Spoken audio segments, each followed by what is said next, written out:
जय हिंद दोस्तों। PB06 की अशोक लीलैंड गाड़ी आई है अपने पास और जिन्हें नहीं पता उन्हें बता दें, पंजाब 06 जो है वो गुरदासपुर का RTO कोड है, लेकिन जो ये गाड़ी लेकर आए हैं ड्राइवर जी वो लुधियाना के थे। उनसे बात करके पता चला तो ये गाड़ी खुल चुकी है। जैसा कि आपने देखा, टूल्स पड़े हुए हैं, हेड खुल रहा है, वहाँ गियर बॉक्स जो है अपना वो ट्रॉली जैक पर खोल दिया गया है और ये अपना गियर लीवर पड़ा हुआ है। ये देखिए अपनी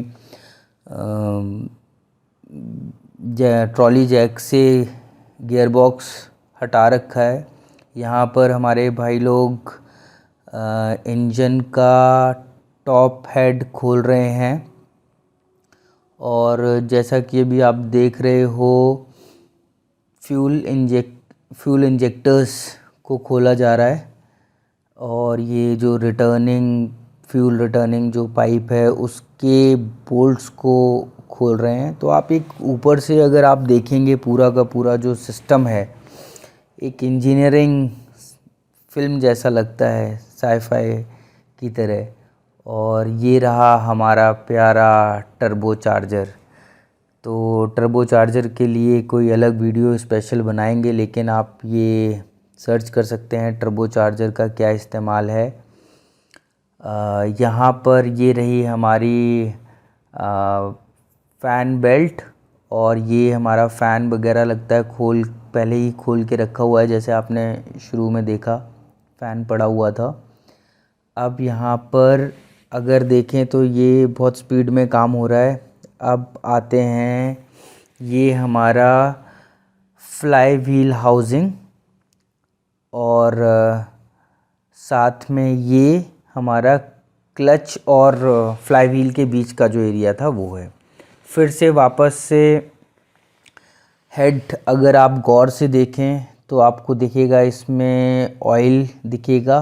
कुछ जो जगह हैं वहाँ पर वाटर के इनलेट्स होते हैं। ये थोड़ी सी इनसे गलती हुई है। ये टेपेट कवर हटाने से पहले इन लोगों को ये हटा देना चाहिए था। और ये अब हेड खुल चुका है। आप देखिए कि जो हमारी पिस्टन है, पिस्टन्स पर बर्निंग हो रखी है किस तरीके की, काफ़ी ब्लैकिश जो चीज़ें दिख रही होंगी। यहाँ पर ये हमारा जो खुल रहा है वो फ्यूल इंजेक्टर पंप के साथ साथ में हमारा सेल्फ स्टार्टर। और ये अब वापस से हम हेड पर आ गए हैं। हेड खोला जा चुका है और इसकी आप कंडीशन देख सकते हैं। जो भी जब पिस्टन में फायरिंग होती है तो आप ये देखिए कि यहाँ पर कुछ ब्लैक स्पॉट्स ज़्यादा दिख रहे हैं। तो ये चीज़ है। यहाँ पर अब काम हो रहा है, सारे पार्ट्स जो हैं हमारे। अब ये फ्यूल इंजेक्टर पंप जो है, फ्यूल इंजेक्शन पंप, वो खोला जा रहा है और ये एक बहुत ही इम्पॉर्टेंट पार्ट होता है हमारे इंजन का, डीजल इंजन का। और यहाँ पर फ्यूल इंजेक्शन पंप का जो मेन काम होता है वो होता है सही तरीके से फ्यूल को अलग अलग सिलेंडर्स में पहुँचाना। फ्यूल जो इंजेक्टर्स होते हैं उनके माध्यम से। यहाँ पर ये हमारा स्ट्रेनर के नीचे का नट खोला जा रहा है और ये खोलने का रीज़न ये है कि ताकि यहाँ से जो मोबिल ऑयल है या ल्यूब ऑयल जिसे कहेंगे वो निकाला जा सके। हमने इतना वीडियो देख लिया है, लेकिन मैंने ये नहीं बताया आप लोगों को कि ये सब हो क्यों रहा है। तो ये देखिए ल्यूब ऑयल निकला, कंडीशन ठीक है। वो वैसे टच करके हमने देखा था इसे, तो ये देखने में ज़रूर काला लग रहा है, जो कि काला हो ही जाता है, लेकिन इसकी विस्कोसिटी ठीक थी। ये देखिए टच किया था हमने, चेक किया था और यहाँ पर अब हमें इंजन को लिफ्ट करना है, हटाना है। लेकिन ये सारी की सारी हो क्यों रही है ये चीज़? तो ये हो इसलिए रही है क्योंकि इसका जो इंजन है, ये गाड़ी एकदम से खड़ खड़ खड़ कर करके आवाज़ करा और ड्राइवर जो थे उन्होंने बताया कि ये रुकी और बहुत तेज़ आवाज़ करने लगी। तो हमें ये पता चला कि ये गाड़ी का क्रैंक का कुछ प्रॉब्लम है। तो अब इंजन को हम हटा रहे हैं। ये देखिए, इंजन को हटाने की जो प्रक्रिया है ये कोई आसान नहीं है। आप ये आवाज़ मैंने इसकी, क्योंकि शोर बहुत हो रहा था तो मैंने इसकी जो आवाज़ थी वो हटा दी, ताकि मैं आप लोगों को पूरा अच्छी तरीके से बता दूं जो इसकी एम्बियंस साउंड थी। एम्बियंस मतलब जो आसपास की जो आवाज़ शोर आ रहा था उसके लिए। तो ये हमने क्या किया है कि सिलेंडर ब्लॉक में ही एक चेन को बांधा है और ये पाइप से हम लोग इसको निकालेंगे। चेन को हमने बोल्ट कर दिया है, जो जहाँ पर हमारा सिलेंडर हेड की जो बोल्टिंग होती थी उनमें हमने दूसरे बोल्ट्स लगाकर और इसको अब हम उठाएंगे। हालांकि ये बहुत टफ़ है, क्योंकि इससे अब जैसे हम ये यहाँ पर देख रहे हैं कि ये जो फ्लाईव्हील हाउसिंग है उसको हटाया जा रहा है, और ये थोड़ी सी एक टफ़ प्रक्रिया है। हालांकि यहाँ पर क्योंकि गाड़ी एक रोड साइड पे ख़राब हुई थी और इसको वर्कशॉप तक लाना थोड़ा मुश्किल था, इसलिए हम लोगों ने सोचा कि इसको यहीं पर ही रिपेयर करें। तो यहाँ पर हमारे पास क्रेन की या इस तरीके की कोई व्यवस्था नहीं थी कि जहाँ पर हम इसे आसानी से निकाल सकें। तो जो ये इसका सबसे ईजीएस्ट मेथड लगा वो यही लगा कि इसको लिफ़्ट करें हम, और लिफ़्ट करें इससे इस रॉड से। हालांकि इसमें मेहनत बहुत ज़्यादा है और रिस्क भी है। मैं सजेस्ट करूँगा हमारे मैकेनिक भाइयों से कि जैसे हम ये कर रहे हैं वो ऐसा ना करें। हालांकि हमारे पास लोग थे काफ़ी सब हेल्प करने के लिए, तो हमने इसको लिफ़्ट कर लिया।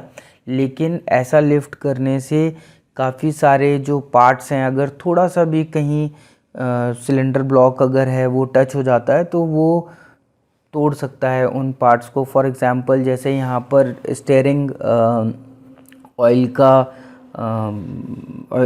जो बना हुआ है स्टीयरिंग ऑयल डालने के लिए, वो टूट सकता है। अगर इस तरफ से देखें तो जो हमारा टर्बो चार्जर है वो डैमेज हो सकता है। और जैसे मैं पहले बता रहा था कि ऑयल जो है वो बाद में निकाला, तो मैं सजेस्ट करूँगा कि कभी भी हेड खोलने से पहले ही ऑयल निकाल दें, क्योंकि जो मेन हमारे मैकेनिक भाई थे उनके आने से पहले ही जो लड़कों ने काफ़ी जो बाकी चीज़ें थी वो खोल दी थी।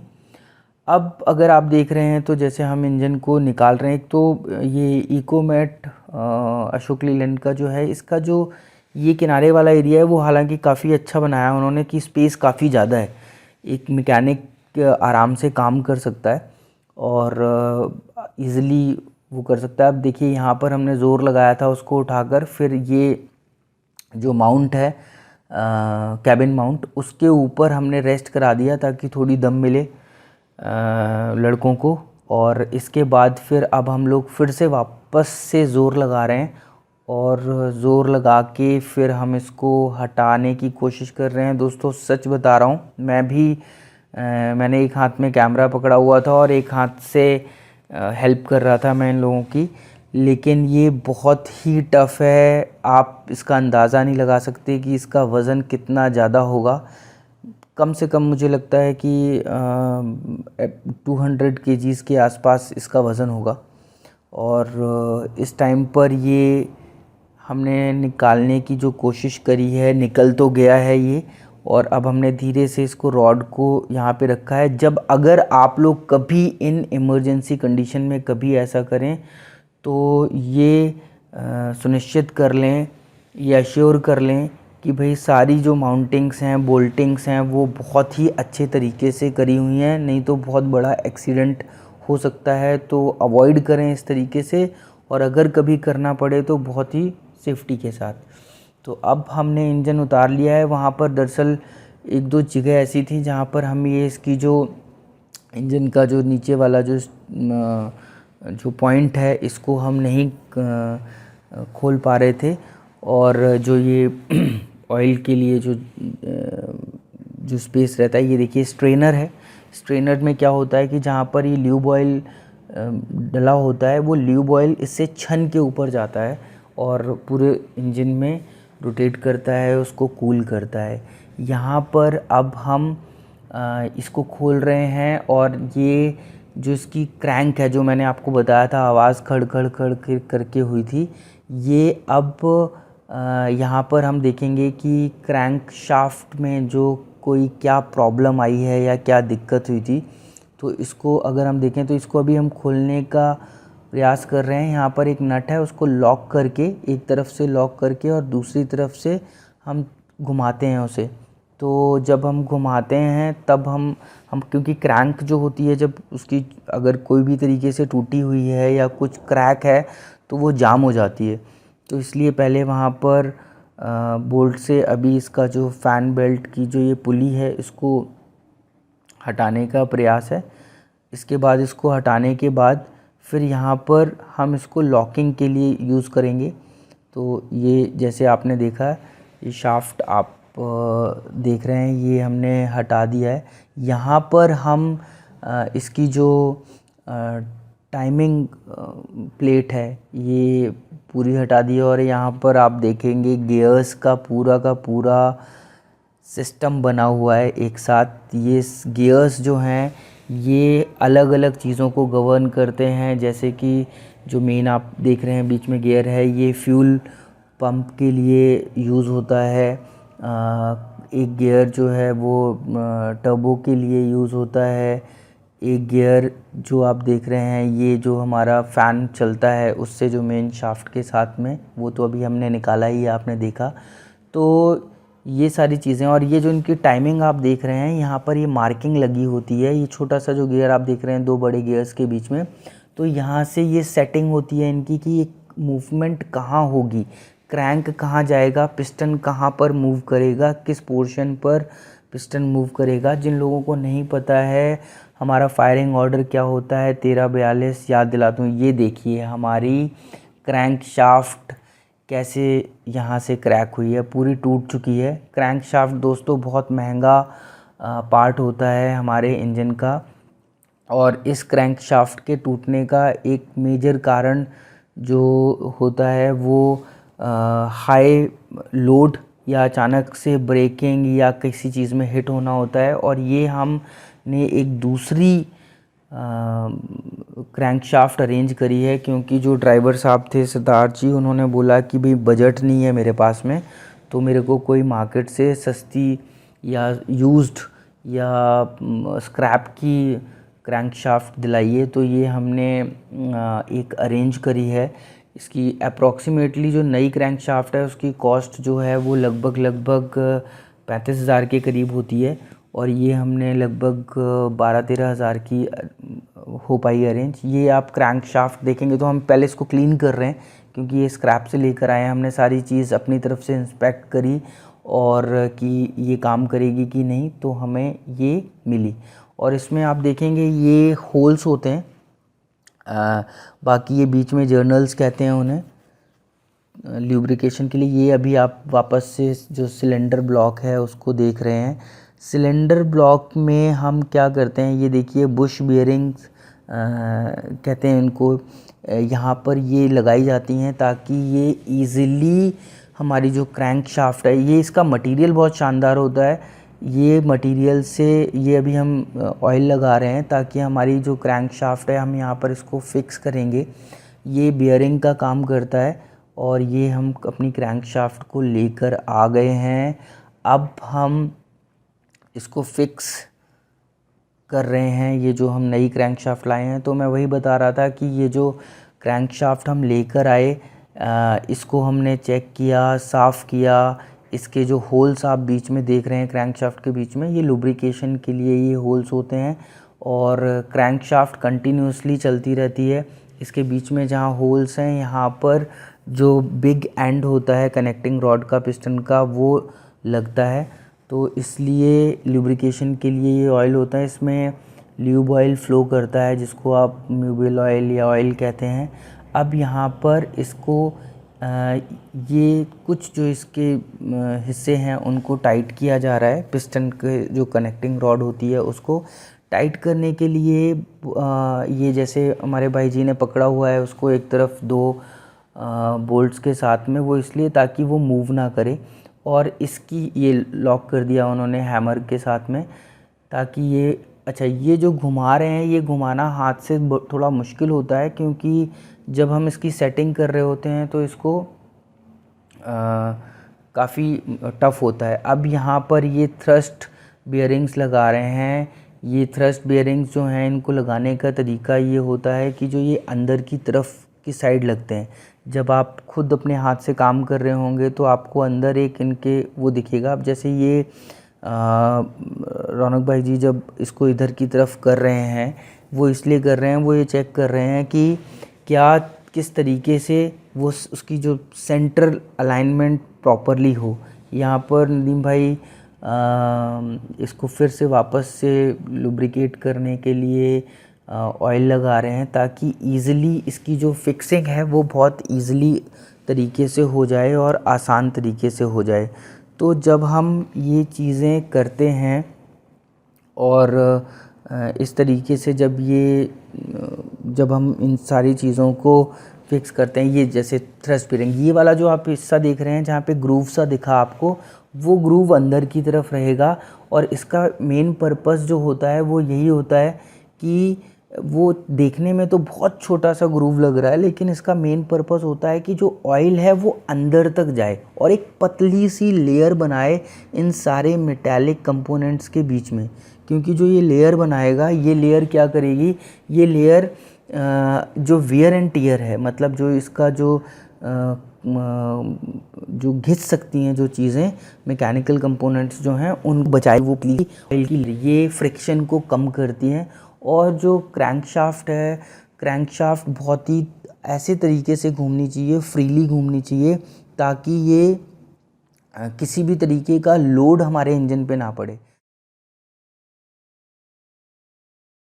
तो ये अब हम इंजन को वापस से हमने दूसरी रिप्लेस कर दी है क्रैंकशाफ्ट, और हम वापस से इनको ला रहे हैं, लेकिन इस बार हल्का है क्योंकि जो टिंग प्लेट है और जो दूसरी चीज़ वो भी हटी थी और इनको काफ़ी का करता। यहाँ हम जैसे हम पर पैलेट फिर ट्रॉलिक्स इंजन धीरे धीरे अपलिफ्ट कर रहे हैं, और अपलिफ्ट कर कर हम यहाँ पर आप देखेंगे जो फ्लाई व्हील की हाउसिंग है और क्लच, फ्लाई व्हील और क्लच हाउसिंग है, इसको ये देखिए हम लोग इसको यहाँ पर ग्रीसिंग कर रहे हैं ताकि ये यहाँ पर वापस से इसके साथ में सेट हो सके।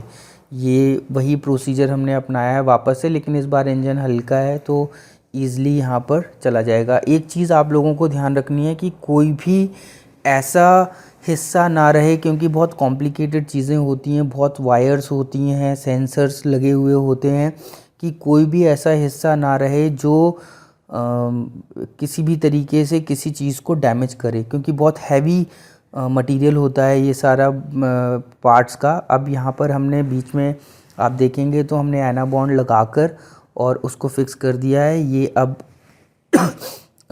टाइट करने की प्रक्रिया चल रही है। तो ये जो चीज़ है, अगर हम अब यहाँ पर ये प्लेट हमने लगा दी है, प्रेशर प्लेट, ये हाथों से ज़रूर लग रही है। यहाँ पर क्लच और ये जो इसको लेदर कहते हैं, तो ये क्लच की पूरी क्लच हाउसिंग को सेट कर रहे हैं हम लोग। तो मैं बता रहा था आपको कि जो क्रैंकशाफ्ट जो है वो ज़्यादातर ब्रेक होने का, डैमेज होने का जो तरीका रीज़न होता है वो ये इसलिए होता है कि जब हम गियर्स को अचानक से कम करते हैं, ठीक है, स्पीड में गियर्स कम कर देना, डायरेक्ट 4 से पहले गियर पे लगा देना, ये एक मेजर रीज़न बनता है क्रैंकशाफ्ट के टूटने का। और इस चीज़ को अवॉइड करना चाहिए, ड्राइवर्स को थोड़ा सा ट्रेन करना चाहिए। इमरजेंसी में बहुत बार ऐसा करना पड़ता है जब ब्रेक्स नहीं काम करते हैं, या जब हम हाइट पे चल रहे होते हैं तब, या ढलान पे होते हैं तब, लेकिन इससे लोड बहुत ज़्यादा पड़ता है क्रैंक पर। वैसे क्रैंक एक बहुत मजबूत चीज़ होती है, वो टूटती नहीं है, लेकिन फिर भी अब ये जैसे आप देख रहे हैं कंप्रेसर लगा रहे हैं भाई, कंप्रेसर लग चुका है और साथ ही साथ में अब यहाँ पर दूसरी तरफ ये जो हमारी टाइमिंग प्लेट है इसको माउंट किया जा रहा है। ये हमारा जो गियर है ये माउंट होगा अंदर टाइमिंग प्लेट वाले गियर से।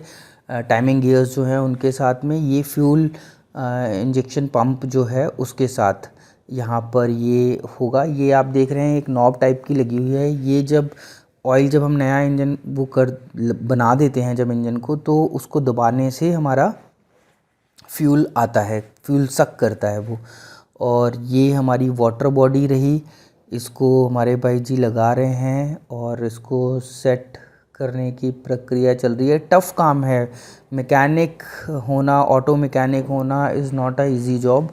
ये एक मेहनत वाला काम है और मेंटली और फिज़िकली बंदा जो होता है काफ़ी टफ़ होना चाहिए इसके लिए। और यहाँ पर ये जैसा मैं आपको बता रहा था ये फ्यूल इंजेक्शन पंप और साथ में उसके साथ जो उसकी माउंटिंग है उसमें सेट कर दिया गया है। यहाँ पर ये जो फ्रंट की जो पुली है यहाँ पर माउंट होगी हमारा जो इस पुली के साथ में। और यहाँ जो ऊपर आप देख रहे हैं यहाँ पर हमारा फ़ैन माउंट होगा। तो ये इस तरीके से इसको सेट किया जा रहा है। थोड़ा थोड़ा धीरे धीरे ज़ोर लगाना पड़ता है ताकि मैकेनिकल कंपोनेंट्स हैं ये, इनको सेट करने के लिए थोड़ा सा चीज़ों को करना पड़ता है। ये हमारा जो बोल्ट है वो लग रहा है यहाँ पर, वो उसमें पहले से फंसा हुआ था, अब इसको टाइट कर देंगे ताकि वो उससे निकल भी जाएगा। तो मज़ा भी आता है ये सब काम करने में। अब यहाँ पर ये एक बहुत इम्पॉर्टेंट चीज़ है, ये देखिए यहाँ पर इसके साथ सेट किया हमने फ्यूल इंजेक्शन पंप और इसकी टाइमिंग को सेट करना एक इंजीनियरिंग वर्क है। और जो भी हमारे मैकेनिक भाई हैं जब इस फ्यूल इंजेक्शन पंप को सेट करें तो टाइमिंग प्लेट हम लोगों ने तो इसको सेट कर रखा है हालांकि, तो टाइमिंग प्लेट का ध्यान रखें। टाइमिंग प्लेट में के जो गियर्स लगे हुए हैं टाइमिंग गियर्स उनका ध्यान रखें। इसकी जो मैनुअल आती है, किसी भी आप आयशर का काम कर रहे हैं, एसएमएल का काम कर रहे हैं, टाटा का कर रहे हैं, किसी का भी काम कर रहे हैं तो आप इसकी इंजन की मैनुअल को ज़रूर पढ़ें। उन्होंने जो इंजीनियर्स हैं उन्होंने 100% उसमें सारी की सारी चीज़ें दी होती हैं और उनको ध्यान से आप उसको पढ़ें और उस हिसाब से आप इसकी सेटिंग टाइमिंग की सेटिंग करें। तो अब हमारा इंजन ऑलमोस्ट सेट हो रहा है धीरे धीरे करके। हम अब आ चुके हैं एक इस पोजीशन पर कि अब ऑल्टरनेटर जो है लगाया जा रहा है। ऑल्टरनेटर को हम ज़्यादातर लास्ट में लगाते हैं क्योंकि ऑल्टरनेटर की जो बेल्ट होती है, ऑल्टरनेटर हमेशा एक ऐसी पोजीशन पे लगा होता है कि जहाँ से आप बेल्ट को टाइट और लूज़ कर सकते हैं। तो ये चीज़ है। ये हमारा ये भाई वापस से, अच्छा ये शायद उस टाइम पर बॉक्स क्लच जो था, क्लच हाउसिंग वो शायद नहीं लग पाई थी तो दोबारा से खुलना पड़ा। शाम हो गई है मेरे दोस्तों, ये आपको बता दूं ये दूसरी शाम है। पहली शाम को जब वो आए थे फिर पूरा दिन लगा, उन्होंने बोला कि भाई नहीं हमें क्रैंक शाफ्ट है वो बड़ी महंगी पड़ रही है तो हमें कोई दूसरी अरेंज करके दो। तो हमने बोला भाई हम आपको अरेंज करके देते हैं। और ये हमारे, मैं बड़ी बातें नहीं करूँगा लेकिन इटावा जो क्षेत्र है यहाँ पर हम जितने भी हमारे जो यात्री लोग होते हैं हम ध्यान रखते हैं ड्राइवर लोगों का कि उन लोगों के साथ कोई धोखाधड़ी ना हो जाए, उनका ख्याल रखा जाए, वो सही तरीके से रात में स्टे कर सकें। ये सब चीज़ों का हम लोग ध्यान रखते हैं और ये हर मैकेनिक का फ़र्ज़ है। हर जो व्हीकल रिपेयरिंग सेंटर हैं, गराजेज़ हैं, वर्कशॉप हैं, ये उनका फ़र्ज़ है कि वो अपने ड्राइवर भाइयों का ध्यान रखें क्योंकि वो अलग अलग जगहों से आए होते हैं और ये बहुत ज़रूरी है। तो हमने अभी आप देख रहे हैं कि यहाँ पर हमने गैस्केट लगा दी है और गैस्केट के ऊपर अब हम सिलेंडर हेड को प्लेस कर रहे हैं। एना बॉन्ड लगाया है हमने वहाँ पर जहाँ पर वाटर इनलेट का जो सोर्स है वहाँ पर एना बॉन्ड लगा दिया था और साथ में गैस्केट के साथ बीच बीच में हमने एना बॉन्ड भी लगा दिया ताकि उसकी जो चिपक है वो अच्छी रहे।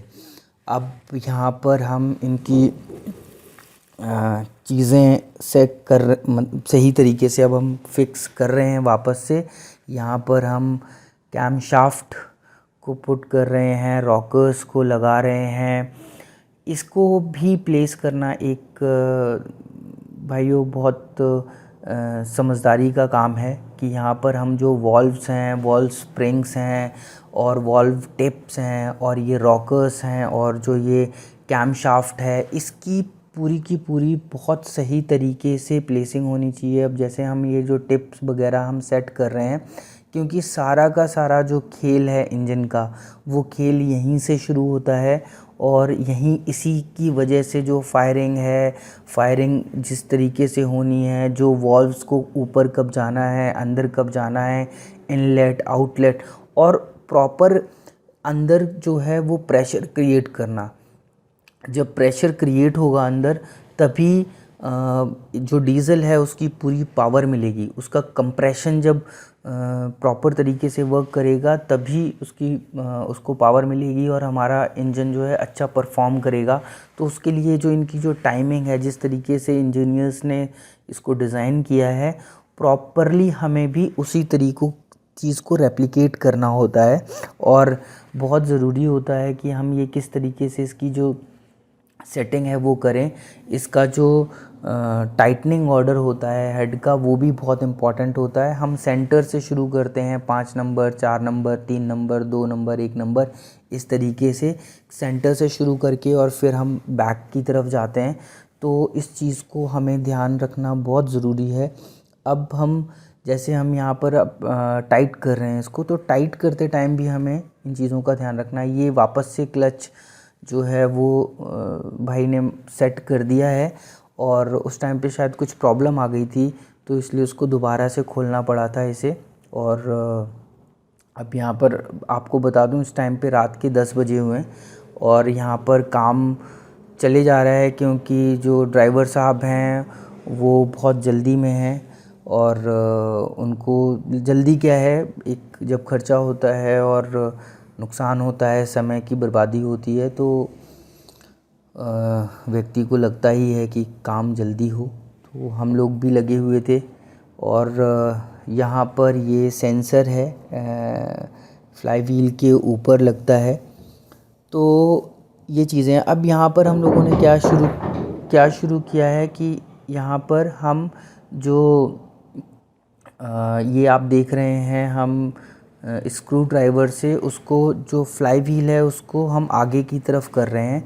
वो इसलिए कर रहे हैं क्योंकि यहाँ पर नंबरिंग मेंशन होती है फ्लाई व्हील में, और उस नंबरिंग के हिसाब से जितने भी हमारे वॉल हैं, इनलेट आउटलेट में हम 45 का चलता है गेज को हम ये आप गेज देख रहे हैं, इन गेज को कि इनलेट पर कितना रहेगा और आउटलेट पर कितना रहेगा। वो मैं इसलिए इस पर ज़्यादा ज़ोर नहीं देना चाह रहा हूँ क्योंकि ये आप मैनुअल से पढ़ें तो ज़्यादा सही है। हम भले ही हम अशोक लीलैंड इकोमेट एक्सेस का इंजन कर रहे हैं, लेकिन ये ज़्यादा ज़रूरी है कि आपको इंजन कर रहे हो उसकी के हिसाब से सेटिंग हम उसकी देखें कि वो परफेक्ट होनी है। तो यहाँ पर आप जिस तरीके का जो ये देखिए, ये मैंने इसलिए हिला के दिखाया कि ये सब चीज़ें, ये लुब्रिकेशन होता रहे। यहाँ पर ये इसके ऊपर टेपेट कवर लग जाएगा, तो ये ऑयल इसके अंदर फ्लो होता है, तो ये सब लुब्रिकेशन रहे, क्योंकि ये कंटिन्यूसली मूविंग आइटम्स हैं। ये सारी की सारी जितने भी पार्ट्स हैं ये कंटिन्यूसली मूव करते हैं और इनकी कंटिन्यूस मूवमेंट की वजह से वियर एंड टियर ना हो, इसलिए इस तरीके का इनको बनाया जाता है। अब यहाँ पर ये जैसे गेज से सेट कर रहे हैं, इसकी सेटिंग एक देखिए, इंजन में एक तो फ्यूल इंजेक्टर पंप की सेटिंग, दूसरी फ्यूल इंजेक्टर्स की सेटिंग, उसके बाद तीसरी जो ये हमारे जो टेपेट्स हैं इनकी सेटिंग। ये इनकी सेटिंग बहुत ज़रूरी, ये 3 चीज़ों की सेटिंग बहुत ज़रूरी है। ये देखिए, हम लोग फ्लाई व्हील से फिर नंबर हमने मिलाया, फिर उस पर गए, फिर हम इस पर आए और इन्होंने देखिए बहुत अच्छा दिया हुआ है। देखिए, ये आप अगर ऊपर देखेंगे तो ई एग्जॉस्ट, ये देखें दिख रहा है आपको, यहाँ पर ई लिखा हुआ है, ई, तो ये है एग्जॉस्ट के लिए, ठीक है। और एक एग्जॉस्ट के लिए है, फिर वो उधर इनलेट के लिए ये हमने टेपेड कवर को लगा दिया है। और फ्यूल इंजेक्टर्स को हम अब टाइट कर रहे हैं। फ्यूल इंजेक्टर्स का ध्यान रखना भी दोस्तों बहुत ज़रूरी है, क्योंकि फ्यूल इंजेक्टर्स ब्लॉक होने की वजह से इंजन की परफॉर्मेंस ऑलमोस्ट ख़राब हो जाती है, और उनको समय समय पर जब ज़्यादा कभी प्रॉब्लम आती है तो उनकी क्लीनिंग करवानी पड़ती है। यहाँ पर हम इंजेक्टर्स की जो जो क्या कहेंगे, जो पाइप्स हैं, उन पाइप्स को हम लगा रहे हैं फ्यूल इंजेक्शन पंप के साथ में। ये हमारा जो है वो फ़ैन लग गया है, रेडिएटर फ़ैन इसको कहेंगे। ये हवा को अंदर खींचता है और इंजन को ठंडा रखने में मदद करता है, ताकि इंजन ठंडा रहेगा तो अच्छा रहेगा। यहाँ पर इसकी जो दूसरी जो पाइप्स हैं वो सारी फिक्स करी जा रही हैं, सारी सेट करी जा रही हैं। ये देखिए मैंने दिखाया है इनलेट से जो पाइप गई है वो कहाँ जा रही है, किस तरीके से जा रही है, किस में जुड़ रही है, ये चीज़ आपको दिखाने की कोशिश कर रहा हूँ। और हालांकि आप समझ सकें, जब आप कभी अशोक लीलैंड का इंजन बनाएं तो आप देख सकें कि क्या किस तरीके से चीज़ें होती हैं। ये देखिए, ये जो पाइप लगी हुई है ये ऊपर वो पानी के लिए है, फिर यहाँ पर कंप्रेसर लगा हुआ है। ये कंप्रेसर का जो काम है वो आप जानते हैं, एयर जो बनाती है, जो कंप्रेशन के लिए ब्रेक्स वगैरह में इस्तेमाल होती है, ब्रेकिंग के लिए। यहाँ पर हमारे भाई नीचे जो दूसरी चीज़ें हैं वो सेट कर रहे हैं। ये एक यहाँ पर ये जो हमारा जो इंजन का जो क्लच सिलेंडर है उसको करा जा रहा है इस टाइम पर। यहाँ पर अभी आप ऊपर देखेंगे तो अच्छा, इसका जो ये देखिए क्लच सिलेंडर जो है उसको फिक्स करा जा रहा है। यहाँ पर इसकी नट बोल्ट्स जो हैं वो टाइट करे जा रहे हैं, जो इसके गियर बॉक्स की हाउसिंग में ही माउंटेड है ये क्लच सिलेंडर। और ये ZF कंपनी जो है उसने बनाया, उसका गियर बॉक्स इस्तेमाल करती है अशोक लीलैंड। और यहाँ पर हम लोग जो ये हमारा टर्बो चार्जर है, टर्बो चार्जर का यूज़ आप जानते ही हैं। ये एयर को इनटेक कराता है अच्छी हाई प्रेशर में। और एक टर्बो चार्जर का बहुत इम्पॉर्टेंट रोल है आज की डेट में, लगभग सभी गाड़ियों में आता है। पहले सुपर चार्जर आता था, अब ऑलमोस्ट हर गाड़ी में टर्बो चार्जर देने लगे हैं। टर्बो चार्जर का मेन पर्पस जो है वो एयर, क्लीन्ड एयर को हाई प्रेशर के साथ इंजेक्ट कराना इंजन में, उसका काम है। और ये बॉडी हमारी जो एग्जॉस्ट पाइप होती हैं, जो एग्जॉस्ट जो होता है इंजन का, उसके साथ ही माउंट रहता है। यहाँ पर ये हमारा ऑल्टरनेटर फिक्स हो रहा है और इसकी जो वायरिंग है वो सेट हो रही है। ये फ्यूल इंजेक्टर जो टर्बो चार्जर जो है, टर्बो चार्जर का जो पाइप है वो पाइप को सेट कर रहे हैं हमारे भाई। यहाँ पर अंदर काफ़ी जगह काम करने में एक्चुअली मुश्किल बहुत रहती है हमारे मैकेनिक भाइयों को, क्योंकि जगह नहीं होती है और उसमें काम करना, वो भी रात के टाइम काम करना, एक टफ़ काम होता है। यहाँ पर ये कपलिंग एक ये लगाई जा रही है, ये ऑल्टरनेटर जो है उसके साथ ये जोड़ा जा रहा है। तो ये भी एक अपने आप में एक मेहनत का काम है, क्योंकि इतनी जब मौसम अभी जैसे मौसम ठंडा भी हो रखा है और रात का टाइम भी है, और यहाँ पर ये काम करना एक अपने आप में मेहनत का काम है। लोग अप्रिशिएट करना चाहिए लोगों को। ये अब बाकी जो होज़ पाइप्स वगैरह हैं वो लगाई जा रही हैं।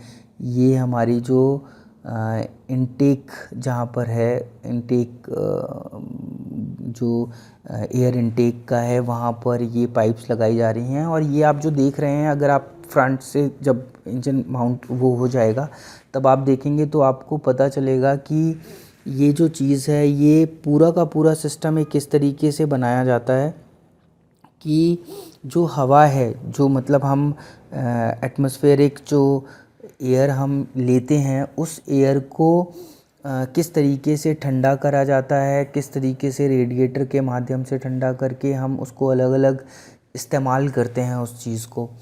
और यहाँ पर अभी हमारा वही फ्यूल इंजेक्टर पंप ही लगाया जा रहा है। अब हमारा ये आ गया रेडिएटर, और रेडिएटर आ गया है। रेडिएटर को माउंट किया जा रहा है फ़ैन के साथ में। रेडिएटर का काम आप जानते हैं, इसमें पानी फ़्लो करता है। इसकी जो रेल्स बनी होती हैं, जो जाली जो बनी होती है उसमें, और वो पानी में जब ये जो पंखा है, जब ये सक करता है हवा को और व्हीकल आगे बढ़ रहा होता है, तो ठंडा हवा आती है और जो इंजन को लगती है। हालांकि इंजन इतना हीटेड अप होता है कि पता नहीं चलता है कि वो हवा कहाँ गई, लेकिन फिर भी। और ये फिर हमारा एक और सेंसर लग रहा है एयर इनटेक वाली जगह पर। और दोस्तों ये आप ये लगा लीजिए कि ये दूसरी शाम है ये लगातार। तो आप ये लगा सकते हैं कि जो मैं चीज़ें इतनी जल्दी जल्दी बता रहा हूँ, ये इतनी जल्दी हुई नहीं है। ये पूरा अभी टाइम किस तरीके से हो गया। और ये एक बहुत इंटरेस्टिंग चीज़ आपको बताऊँ, यहाँ पर आप देखेंगे कि ये हमारा जो गियर लीवर है, ये आप अगर देखें तो ये बिल्कुल अलग तरीके का गियर लीवर बनाया है, बहुत रोबस्ट है। चेसी में जो फिट होता है ये इसका जो एक माउंटिंग, और ये देखिए ये बहुत ही हैवी माउंटिंग, मतलब एक रोबस्ट माउंटिंग देखने को मिलती है। एक बहुत मोटे पाइप के साथ में जोड़ा गया है जो चेसी में जुड़ता है, और यहाँ पर ये गियर लीवर फिक्स होता है। इसमें वो वायर वाला सिस्टम इन्होंने ख़त्म किया हुआ है, जो कि बहुत रोबस्ट दिखता है। ये मुझे अच्छा लगा ये वाला सिस्टम। और दोस्तों अब हम नया दिन एक आ गया है, एक और नया दिन। और ये जो हमने जो काम किया था रात में, वो अब यहाँ पर आ पहुँचा है।